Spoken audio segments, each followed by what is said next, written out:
Hello student, मैं चंदन चिराग। स्वागत है आप सभी का हमारे यूट्यूब चैनल मैथ विद चिराग में। जैसा कि हमने कल पिछले क्लास में आप लोगों को बताया था, जिसमें हमने हमारे यूट्यूब चैनल से आप सभी को इंट्रोड्यूस कराया था, तो बताया था हमने आपको कि इस यूट्यूब प्लेटफॉर्म पे क्लास 9 से लेकर क्लास 12 तक की गणित की सभी समस्याओं का समाधान एक कॉन्सेप्चुअल सॉल्यूशन तरीके से दिया जाएगा। मैंने आपको यह भी बताया था कि इस प्लेटफॉर्म पे आपको गणित की हर एक समस्याओं का शॉर्ट ट्रिक दिया जाएगा, और साथ ही मैंने यह भी बताया था आपको कि इस प्लेटफॉर्म पे आप गणित के सेट्स एनसीईआरटी का सॉल्यूशन आसानी से बिल्कुल मुफ्त में पा सकते हैं। तो आज हम आप लोगों के लिए लेकर आए हैं कक्षा 10वीं की यानी क्लास 10th के एनसीईआरटी गणित चैप्टर 1, जिसका नाम है रियल नंबर। अगर हिंदी में बात करें तो इस चैप्टर का नाम है वास्तविक संख्या। जी हां, हम आज स्टार्ट करेंगे क्लास 10th के फर्स्ट चैप्टर एनसीईआरटी गणित के फर्स्ट चैप्टर के बारे में पढ़ेंगे, जिसका नाम है वास्तविक संख्या। तो इससे पहले हम आगे बढ़े, कभी भी आप देखते होंगे कोई नए रिश्तेदार या कोई नए लोगों से सबसे पहली बार मुलाकात होती है तो उसका इंट्रोड्यूस करते हैं। तो आज हम सभी वास्तविक संख्या का इंट्रोड्यूस करेंगे। ऐसे आपने, अगर आप क्लास 10th के विद्यार्थी हैं तो आपने पिछली कक्षा में अर्थात 9th क्लास में यह पढ़ा होगा कि वास्तविक संख्या किसे कहते हैं और संख्याओं का प्रकृति होता क्या है। पर फिर भी मैं आप सभी को इस क्लास में इंट्रोड्यूस कराऊंगा कि संख्या क्या होता है, संख्या के कितने प्रकार होते हैं और वास्तविक संख्या होता क्या है। इससे पहले मैं संख्याओं से आपका जो है इंट्रोड्यूस कराऊं, सबसे पहले जानेंगे इस चैप्टर में हमें पढ़ना क्या है। वास्तविक संख्याओं की अगर हम ओवरव्यू की बात करें, क्विक ओवरव्यू की, तो इसमें हम सबसे पहले पढ़ेंगे एक्सरसाइज। इसमें हमारे हैं 5 एक्सरसाइज 4 है, और जिसमें फर्स्ट एक्सरसाइज है हमारा यूक्लिड विभाजन एल्गोरिथम तथा प्रमेय। जी हाँ, नाम थोड़ा सा अजीब है, यूक्लिड विभाजन एल्गोरिथम तथा प्रमेय। अगर इसकी बात करें यूक्लिड विभाजन एल्गोरिथम की, तो प्रमेयिका का एक और नाम होता है यूक्लिड विभाजन प्रमेयिका। जिस यूक्लिड विभाजन प्रमेयिका को हम पढ़ेंगे, आप इसे यूक्लिड विभाजन प्रमेयिका बोले या लंबी विभाजन विधि बोले। अब थोड़ी सी अजीब लग रही होगी लंबी विभाजन विधि। तो लंबी विभाजन विधि कोई नई विधि नहीं है, आप बचपन से इसे पढ़ते आ रहे हैं। आप भाग देते थे, इस लंबी विभाजन विधि के द्वारा हम एचसीएफ ज्ञात करेंगे। तो एचसीएफ ज्ञात करने के अभी तक आप जो है वर्गमूल का यूज करते थे, गुणनखंड का यूज करते थे, और लंबी विभाजन विधि यानी बचपन से पढ़ रहे हैं भाग का विधि। जैसे हम पढ़ते थे बचपन में, मान लीजिए 4 से आपको 17 में भाग देना, 4 चौका 16 बची 1, तो इस तरह से हम भाग देते थे। तो लंबी विभाजन विधि में हम क्या करते हैं, जैसे आपको बचपन में बताया गया होगा, जब तक शेषफल शून्य ना हो जाए तब तक भाजक को भाज्य बनाते हैं। यही विधि हमारी है लंबी विभाजन विधि। तो एक्सरसाइज 1.1 में हम पढ़ेंगे लंबी विभाजन विधि द्वारा 2 या 2 से अधिक संख्याओं का एचसीएफ ज्ञात करना।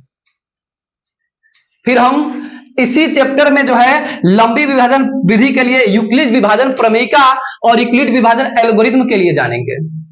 आखिर ये यूक्लिड विभाजन प्रमेयिका और यूक्लिड विभाजन एल्गोरिथम होता क्या है, यह भी हम आप सभी को बताएंगे। यूक्लिड विभाजन प्रमेयिका का आप बचपन से यूज करते आ रहे हैं। हाँ, बस इसका नाम आपने 10th क्लास में जाना कि यूक्लिड विभाजन प्रमेयिका होता क्या है, जो आपको हम आगे बताएंगे। अब हम बात करते हैं आगे, तो हम एक्सरसाइज 1.2 से जब हम एंट्री करेंगे तो उसका बेसिक क्वांटम है अंकगणित के आधारभूत प्रमेय।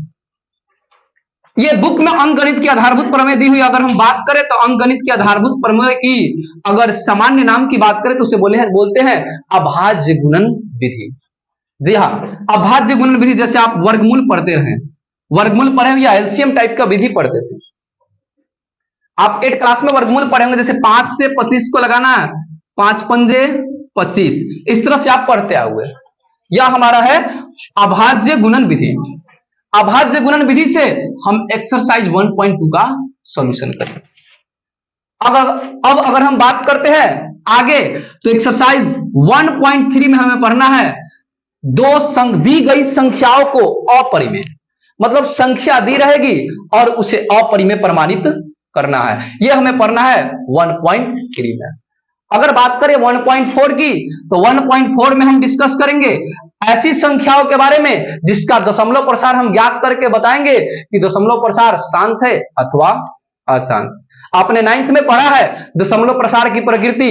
यदि आपको पढ़ाया गया होगा यदि शेषफल शून्य हो जाए तो शांत, यदि शेषफल शून्य नहीं हो तो अशांत। तो उन प्रकृति को हम पढ़ेंगे एक्सरसाइज 1.4 में।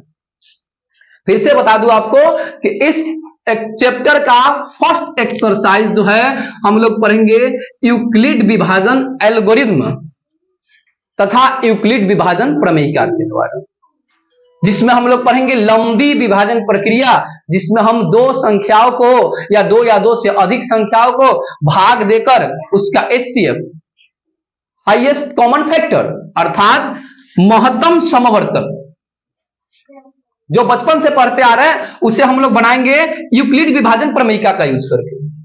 और अगर 1.2 की बात करें तो इसमें हम लोग पढ़ेंगे संख्याओं का अभाज्य गुणनफल।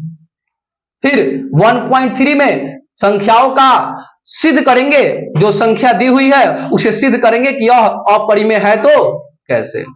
फिर 1.4 में हम जानेंगे कि संख्याओं का दशमलव प्रसार शांत है अथवा अशांत। अब हम बात करते हैं आगे कि आखिर ये संख्या होते क्या है। ऐसे तो आप सभी को पता है कि वास्तविक संख्या क्या है, सम संख्या क्या है, विषम संख्या क्या है, बट आगे बढ़ने से पहले मैं बता दूं कि संख्याएं होते क्या।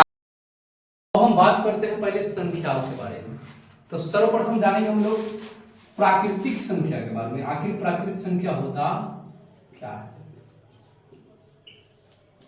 प्राकृतिक संख्या गिनती की सभी संख्याओं को प्राकृतिक संख्या कहा जाता है, अथवा वह संख्या जो 1 से शुरू होकर अनंत तक जाती हो, जैसे 1 2 3 4 डॉट डॉट इन्फिनिट तक। प्रकृति के बाद अगर हम बात करें पूर्ण संख्या की,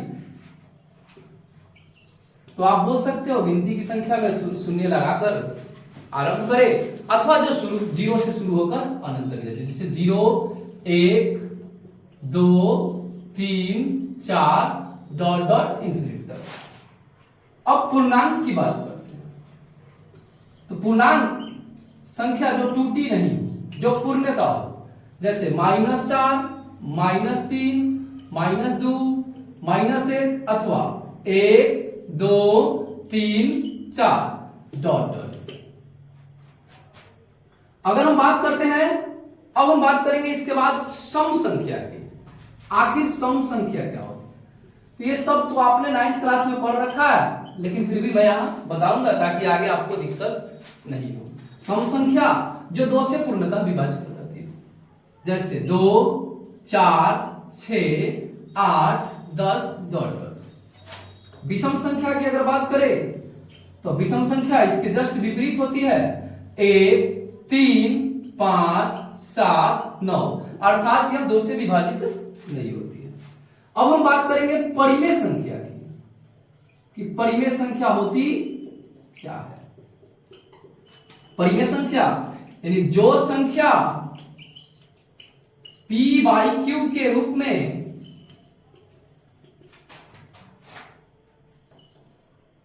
व्यवस्थित हो जाए अथवा जिसे p/q के रूप में लिखा जा सके, उसे परिमेय संख्या कहते हैं। और अपरिमेय इसके विपरीत होते हैं। अपरिमेय संख्या की अगर बात करें तो वह संख्या जिसे p/q के रूप में नहीं लिखा जा सके।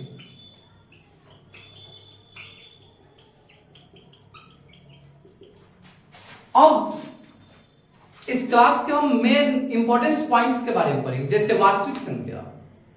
तो वास्तविक संख्या का सिंपल डिफिनेशन होता है कि परिमेय संख्या एवं अपरिमेय संख्या के योगफल को वास्तविक संख्या कहा जाता है। वास्तविक संख्या का डिफिनेशन होता है सिंपल कि परिमेय संख्या एवं अपरिमेय संख्या के योगफल को वास्तविक संख्या बराबर होता है परिमेय प्लस अपरिमेय। परिमेय प्लस अपरिमेय मतलब परिमेय संख्या एवं अपरिमेय संख्या के योगफल को वास्तविक संख्या कहा जाता है। अब बात करते हैं भाज्य और अभाज्य संख्या की। भाज्य संख्या, तो भाज्य संख्या यानी वैसी संख्या जो एक के अलावा अपने आप को छोड़कर अन्य दूसरे से विभाजित हो जाए। जैसे अगर हम बात करते हैं एक का, तो एक भाज्य नहीं है, दो भी भाज्य नहीं, तीन नहीं, क्या है, चार, 6, 8, 9, इस तरह से करके भाज्य संख्या होती है। जैसे 4 एक से भी कटेगा, स्वयं से भी कटेगा और 2 से भी कटेगा। 6 एक से भी, 2 से भी, 3 से भी और स्वयं से भी। उसी तरह जो संख्या एक और अपने आप को छोड़कर अन्य दूसरी संख्या से विभाजित हो जाती है उसे भाज्य कहते हैं, और ठीक इसके विपरीत होता है अभाज्य संख्या। अभाज्य यानी जो स्वयं से विभाजित हो अथवा एक से विभाजित हो। जैसे 1, 2, 3, 5, 7, 11, 13, ऐसे करके हमारी अभाज्य संख्या होती है। तो एक चीज बता दूं आपको कि हमारा मोस्ट इंपॉर्टेंट पॉइंट है ये जो अभाज्य संख्या है, हमें इस चैप्टर में बहुत जगह मदद करने वाला है। इस चैप्टर का एक बेसिक यूनिट है यह अभाज्य संख्या। हमने आपको बताया सम संख्या जो 2 से विभाजित हो, विषम जो 2 से विभाजित नहीं हो, और परिमेय जो p/q के रूप में व्यवस्थित किया जा सके अथवा लिखा जा सके, जहां p और q एक पूर्णांक होना चाहिए। p और q एक पूर्णांक होना चाहिए। p और q पूर्णांक होना चाहिए। अथवा क्योंकि अगर आप लिख देते हो p/q के रूप में, आपने लिख दिया √2/3, ये बिल्कुल भी परिमेय नहीं है। ये पूरा का पूरा पूर्णांक संख्या होना चाहिए। ऐसा नहीं है कि ऊपर कुछ भी लिख दिया, नीचे कुछ भी लिख दिए और वो परिमेय हो गया, नहीं। ये पूर्णांक होना चाहिए, तभी यह परिमेय होगा। और अपरिमेय जिसे p/q के रूप में निरूपित नहीं किया जा सके, और वास्तविक जो होता है परिमेय और अपरिमेय के योगफल को कहा जाता है। और भाज्य जो एक के अलावा अपने आप को छोड़कर अन्य दूसरी से विभाजित होती है, तथा अभाज्य उसके विपरीत होती है। तो आज के क्लास में हमने जाना कि संख्याओं की जो है पहचान क्या होती है। अगले क्लास में हम लोग जानेंगे कि आखिर यूक्लिड विभाजन एल्गोरिथम और यूक्लिड विभाजन प्रमेयिका होती क्या है। और नेक्स्ट क्लास में हम लोग एक्सरसाइज 1.1 का जो है कुछ सॉल्यूशन भी करेंगे, और उसमें हम जानेंगे यूक्लिड विभाजन प्रमेयिका का यूज कहां और कैसे किया जाता है। आज के लिए इतना ही काफी है। अगर वीडियो पसंद आती है, अगर हमारे प्रयासों से आपको कुछ समझ में आता है या आप मोटिवेट होते हैं, तो कृपया चैनल को सब्सक्राइब करें, वीडियो को लाइक करें और अपने दोस्तों के साथ शेयर करें। धन्यवाद।